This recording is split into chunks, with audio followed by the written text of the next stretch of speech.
সন্ধে বন্ধুরা, সারাদিন কিন্তু খুব সুন্দর গেল। সন্ধ্যের পরে না আমার সময়টা কাটছেই না, কেন কাজ নেই, কাজটা এখনও ছেপে দিয়ে যায়নি। যা হোক, বরমশাই আছে বাড়িতে, ওর সঙ্গে ঝগড়াঝাটি করছি। আর ও বাড়িতে থাকলে না ওর সঙ্গে আমার ঝগড়া করতে খুবই ভালো লাগে। আর বাইরের এই সাইডের পর্দাটা ফেলে দিয়েছি, পেপারটা।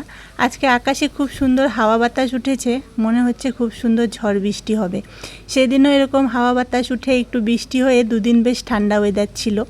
আজকেও মনে হয় সেরকমই হবে। যেহেতু বাইরে ঘুমাচ্ছি দুদিন থেকে, তো ঘুমটা ভালোই হচ্ছে। আজকে মনে হচ্ছে আরেকটু ভালোই হবে, তো দেখি কি হয়। আর বাইরে না ঘুমালে না কি হয়, সাইডে যে গ্রিলগুলো যে আছে না, গ্রিলগুলো ফাঁকা, তো গ্রিল দিয়ে বাইরে তাকালে না রাত্রেবেলা ভয় লাগে বন্ধুরা। মনে হয় যেন বাইরেটা অন্ধকার, কোথায় শুয়ে আছি এরকম ব্যাপারটা লাগে। তো কি করব, নামিয়ে দিয়েছি। আর ঘরের ভিতরে সত্যি বন্ধুরা প্রচুরই গরম। তা ঘরে শুলে না ঘুমটা শান্তি মতন হয় না, সারা রাত্রি জেগে জেগেই কেটে যায়। তো সবাইকে শুভ সন্ধে বন্ধুরা, টাটা।